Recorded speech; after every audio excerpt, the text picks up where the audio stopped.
देखिए, जो संस्कार का एक अवधि है संस्कार की, जिसमें कि बच्चे को गहने पढ़ते हैं।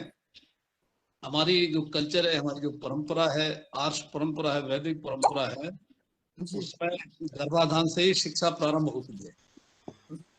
और इसलिए जितने भी आचार्य हुए हैं, ऋषि मुनि हुए हैं, उन्होंने इसी बात पर बल दिया है कि शिक्षा का जो प्रारंभ है वो उपनयन संस्कार के बाद से तो एक औपचारिकता होती है, लेकिन औपचारिक और अनौपचारिक रूप से जो शिक्षा प्रारंभ होती है वो तो माता पिता के हाव भाव, उनके आहार विहार, उनके विचार, उनके परस्पर संवाद, ये इससे जुड़ा हुआ मैटर है।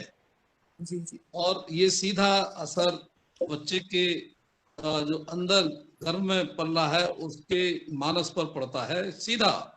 ये जी डायरेक्ट एक ट्रांसफॉर्मेशन की प्रोसेस है। इस विचारधारा को, जो भी विचारधारा, उस सिस्टम को उसमें जाने के लिए, तो ये का जो एजुकेशन, एक एजुकेशन पॉलिसी का मैटर रहा है प्राचीन काल में, वो गर्भाधान से ही रहा है। और हम उस प्रकार से उन बच्चों को तैयार करें इस दृष्टि से कि हमको एक देश के, इस संसार के वो मानव तैयार करने हैं जिनसे समाज का और देश का, मानव जाति का, जीव जंतु जाति का कल्याण हो। तो जी ऐसे जब तक मानसिकता वाले युवा युवतियां नहीं तैयार करेंगे, तब तक ये जो खूबसूरत जो संसार है वो तैयार नहीं हो सकता, उसकी कल्पना नहीं कर सकते। होता जी होता यही कि हमारी कोई भी इस प्रकार की विचारधारा नहीं है कि हम बच्चों को गर्भ से ही उन्हें वो शिक्षा या वो संस्कार या वो भावनाएं उनमें प्रेषित करें। हम केवल अपने मनोरंजन के लिए ये सारा आप व्यवधान कर रहे हैं और प्रावधान करें, वो ठीक नहीं है। बल्कि ये पूरी प्लानिंग होती है, और बिना प्लानिंग के इस प्रकार का व्यवहार और इस प्रकार का आगे के लिए चीज को सोचना कि हमारी संतति ऐसी हो सकती है, इसके लिए आवश्यक है। क्योंकि जो गर्भ में जीव आ चुका है, गर्भाधान का होता यह है कि आधान हो चुका है एक जीव तत्व का। और जीव जो तत्व है वो सीधा माँ के विचारधारा से, माँ के शरीर से, माँ के मन से, माँ की आत्मा से जुड़ जाता है। वो तीनों चीज जुड़ता है, मन से भी जुड़ता है, आत्मा से जुड़ता है और शरीर से जुड़ता है। ये जो एक कनेक्शन है एक जीव जीव का एक दूसरे जीव का एक जीव में आने का, ये कनेक्शन बिल्कुल अटूट हो जाता है। और इसमें एक दूसरे का अप्रत्यक्ष रूप से संवाद चलता है, या ये कहिए अप्रत्यक्ष रूप से उसका शिक्षण प्रारंभ हो जाता है, वो संस्कार प्रारंभ हो जाते हैं। इसलिए ये आवश्यक है कि जितने भी युवा और युवतियां हैं, ये पहले समझ लें कि हम जिस संतति को प्राप्त करना चाह रहे हैं अपने जीवन में, वह संतति कैसी होनी चाहिए। क्योंकि हर एक चीज के लिए ये कहा है, एक तो पात्रता होनी चाहिए, और अधिकारी होना चाहिए, लक्ष्य होना चाहिए कि हम इसके अधिकारी हैं, हम पात्र हैं। तो वही भाव रखते हुए इस चीज का परस्पर बहुत ध्यान रखना पड़ता है। और ये बहुत ही एक जीवन के साथ जुड़ा हुआ एक पीढ़ी को हम तैयार करने का उपक्रम है। ये एक ऐसा ही नहीं कि एक वैवाहिक सुख और आनंद लेने का है, बल्कि एक पीढ़ी तैयार करने का है। एक वो पीढ़ी तैयार करने का है जिस पीढ़ी से देश प्रभावित होता है, समाज और परिवार प्रभावित होता है। और ये सब संसार में जो खेल है वह विचारों का खेल है। अगर अच्छे विचार हैं, अच्छे भावना है, अच्छे संस्कार हैं और अच्छे विचारधारा है, तो निश्चित रूप से वो परिवार सशक्त होगा, समाज सशक्त होगा। और देश जिनके हाथ में हम सौंपना चाह रहे हैं, वो कैसे इसको अच्छी तरह चला सकते हैं, उसमें हम आश्वस्त हो सकते हैं। इसलिए ये जो संस्कारों का एक प्रोविजन किया गया, हमारे इस परंपरा में और कल्चर में इस आचार्यों ने सबसे पहला संस्कार गर्भाधान ही रखा। और गर्भाधान एक मेरुदंड है इस बात का कि जिस जीव जीव को हम ला रहे हैं इस संसार में, वह जीव सशक्त हो अपनी विचारधारा से, अपने संस्कारों से और अपनी परंपराओं से। तो ये जो एक विरासत है, उस विरासत को अच्छा चला सकते हैं। अन्यथा हमें इसमें संशय हो सकता है। तो जो डॉक्टर साहब ने इतना अच्छी प्रेरणा दी है और मैडम गायत्री जी ने, मैं समझता हूँ कि ये इनका और उपयोग करना चाहिए इस मामले में इनसे। और जो ये संवाद होना चाहिए उस पीढ़ी के लिए जिस पीढ़ी ने एक दूसरी पीढ़ी को तैयार करना है। तो ये एक बहुत बड़ी जिम्मेदारी है माता और पिता दोनों पर। और देखिए अपने यहाँ ये कहा है कि सबसे पहला गुरु तो जो माता ही है। आचार्य याज्ञवल्क्य ने स्पष्ट रूप से कह दिया है, और जिसको कि महर्षि दयानंद ने सत्यार्थ प्रकाश के द्वितीय सम्मेलनास के प्रारंभ में ये बात कही कि मातृमान पितृमान आचार्यवान पुरुषो वेद। अर्थात ये 5 शब्दों का एक वाक्य है। मातृमान वह जो जीव है या जो जो मेहमान दुनिया में आ रहा है वो माता के संस्कारों से पोषित हो।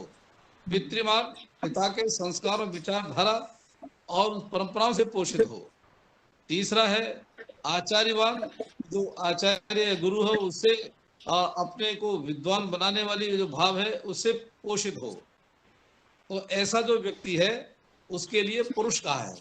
यानी तीनों जिसकी चीज हो, जिसमें माता पिता और आचार्य के संस्कार कूट कूट के भर जाएं, तो ऐसे व्यक्तित्व को पुरुष कहा है।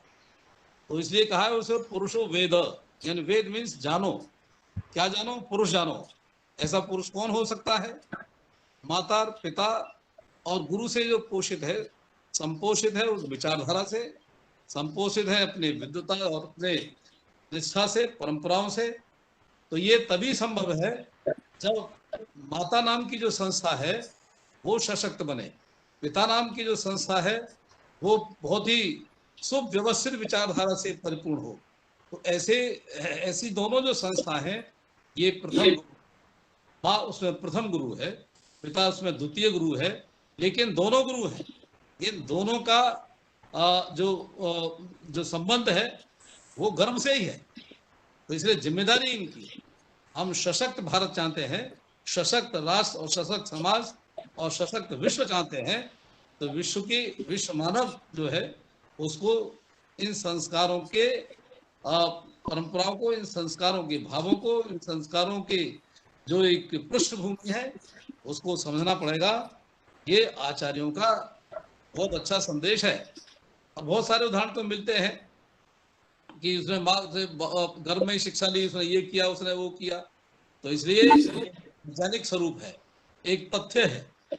जिस बालक को हम पाल रहे हैं अपने घर में, उसको धार्मिक विचारधारा से, राष्ट्रीय विचारधारा से, अपने ऋषि मुनियों की परंपरा वाली विचारधारा से, अपने अच्छे सुचरितों से और धर्म के मूल तत्वों से, वीरता के, धीरता के, परोपकारता के, दयालुता के, उदारता के गुणों से जब हम सोचेंगे, उससे परिपूर्ण होकर के सोचेंगे, उस बच्चे से संवाद तो करके देखिए।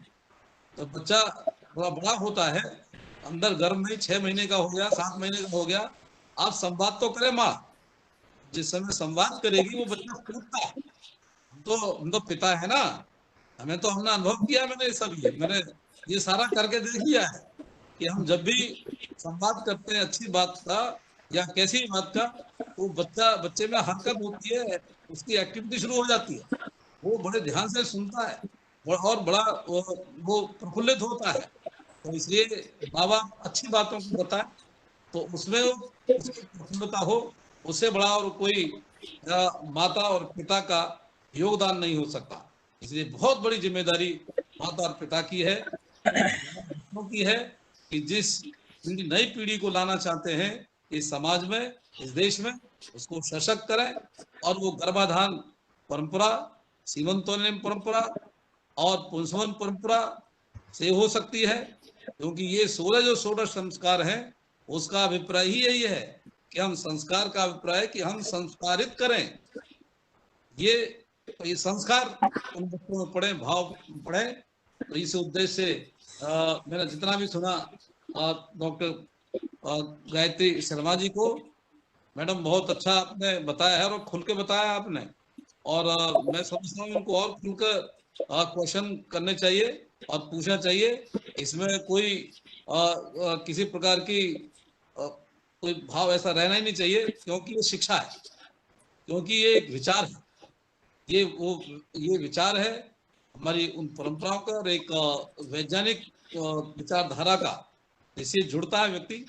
तो आपने बहुत अच्छा इनको अपना संदेश दिया। आपको विश्वविद्यालय की ओर से मैं अभिनंदन करता हूं और धन्यवाद भी करता हूं।